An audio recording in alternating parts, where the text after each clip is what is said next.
sagot? Ano title? Itsumo ba yun? Itsumo? Itsumo! Matapos ang reunion ni Dingdong at Karil sa Showtime, ay napansin ng netizens ang repost sa TikTok ng asawa ni Dingdong na si Marian Rivera. Tilang parinig ang repost ni Marian dahil sa nilalaman ng content na ibinahagi nito sa TikTok. Mapapanood nga dito ang isang interview ng isang babae, kung saan ay nagbitaw ito ng mabibigat na salita. Everything you do in life is like a boomerang. When you throw it, it eventually comes back. Don't F with me.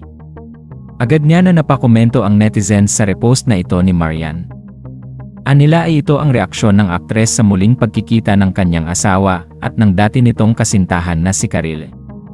Marami naman ang nagsasabi na nagkataon lamang ito at hindi nagpapatama si Marian Rivera. Gayunpaman umaasa ang mga fans na wag nang palakihin ang issue, anila ay pamilyadong tao na ang magkabilang kampo, kaya naman maging masaya na lamang para kina Dingdong, Marian at Karil. Anong sagot? Ano title? Itsumo ba yun? Itsumo? Itsumo!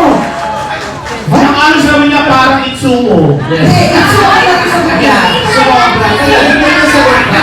Up sa pagbabalik yan ng our show! Our time is showtime! Thank you, Ma'am Charo. Thank you, Dingdong.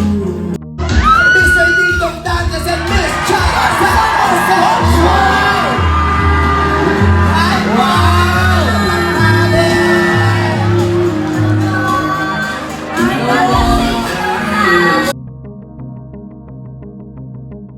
Masaya ang Madlang People. Bumati po kayo sa ating Madlang People.